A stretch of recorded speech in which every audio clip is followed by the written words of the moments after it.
this song one. Colin. No, he's going to I'll do play a it. That's recitation. what it Colin. sounds. He's I'll going to do do a a few more recitation. poems. Do a poem, yeah. Do set a poem, yeah. Go on. It's a religious one now. You want to bless us? I'll do the Papist The Prod. Go on, James. You have to stand up for this one. No, not you, me. He was born in there. Go on, sorry. I was born and reared on Sandy Row, a loyal orange prod. I stood for good King William, that noble man of God. My motto, no surrender. My flag, the Union Jack. And every 12th I proudly marched to Finity and back. A loyal son of Ulster, a true blue, that was me. Prepared to fight, prepared to die, for faith and liberty. As well as that, a Linfield man, and always kept in mind to have no time for Catholics or any of their kind. And then one night in Bangor, I met sweet Rosie Green. The moment I laid eyes on her, I knew she was my queen. And when I saw she fancied me, my mind went in a buzz, and I clean forgot to ask her what her religion was. Next time we met, I told her, I'm a proddy, staunch and true. And she says, I'm a Catholic, and just as staunch as you. Her words were hard and bitter, but suddenly like this, the centuries of hatred were forgotten in a kiss. I knew our love would bring us only trouble and distress, but nothing in this world would make me love sweet Rosie less. I saved a bit of money up as quickly as I could. I asked her if she'd marry me.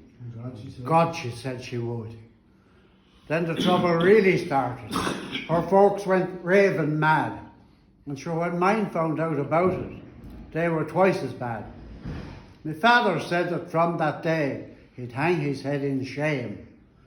And by a strange coincidence, her father said the same. My mother cried her eyes out. And she said I grew the day that I let a papish hussy steal my loyal heart away. And Rosie's mother said, when she recovered from the blow, that she'd rather have the devil than a man from Sandy Row. We were married in a papish church on the other side of town, for that's how Rosie wanted it, and I couldn't let her down. The priest was awful nice to me. He made me feel at home. I think he pitied both of us, for our families didn't come. The rooms we went to live in had nothing but the walls. They were far away from Sandy Row and further from the falls. For that was how we wanted it, for both of us knew well. For to be amongst the friends we knew, our lives would be a hell. But life out there was lonesome, for Rosie I well knew. And then we had our wee religious difference too. At dinner time on Friday, when Rosie gave me fish, I looked at it and then at her and said, Tom's not my dish. I remember what she said to me, you'll have to pay a price. To eat no meat on Friday is a poor wee sacrifice to make for Christ who died for us on Friday long ago. Anyway, I ate it, and I liked it well, you know. And then when Sunday morning came and I lay on at 8, Rosie came to me and said, get up or you'll be late. You've got a church to go to, that's where you should be. Out you get this minute, you'll be down the road with me. We left the house together, and somewhere down the line, she went on to her church and I went on to mine.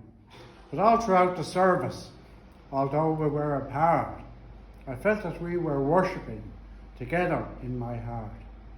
The weeks and months went quickly by, and then there came the day when Rosie up and told me there was a baby on the way.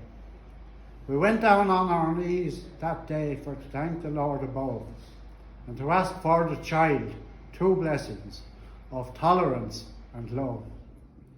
We wrote and told our families, for they never used to call. We thought that it might soften them, and so it did, and all. First Rosie's and then mine said they'd visit us in turn, and then we marvelled at the power of a wee child not yet born. But I was disillusioned when I found out why they came. It wasn't to be friendly or to make it up again. Rosie's mother came to say the child must be RC, while mine said it would have to be a Protestant like me. The row before the wedding was surely meek and mild compared to all the rumpus that was raised about the child. From both sides of the family, insults and threats were hurled. Oh, what a way to welcome a wee angel to the world. The child must be a Catholic, the child must be a prod. But the last and loudest voice I heard was the mighty voice of God. And to his awful wisdom, I had to bow my head, for an hour after it was born, our poor wee child was dead. That night I sat by Rosie's side, and just before the dawn I kissed her as she left me for to join our angel son. And my loyal heart was broken within Tom's lonely walls.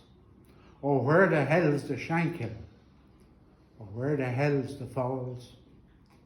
But that was many years ago, long years of strife and pain, when I'd have given all I had for to see her face again. But my loneliness is over now. I'll see her soon, I know, for the doctor told me yesterday I haven't long to go. And when I go up yonder, they'll let me in, I hope. But if they ask me who I'm for, King Billy or the Pope, I'm going to take no chances. I'll tell them straight and fair. I'm a loyal Ulster Protestant who loved a Papist. In one way or another, I know they'll let me through. And Rosie will be waiting there, and our little angel too. And the child will lead the two of us, the Papist and the Prod, up heaven's steps together into the arms of God. Come on, Steve. Well done, Dan. Well done, David. Never heard you doing it better. Brilliant. Seriously. I can remember all the That's words. so Good now, nice. I can't remember all of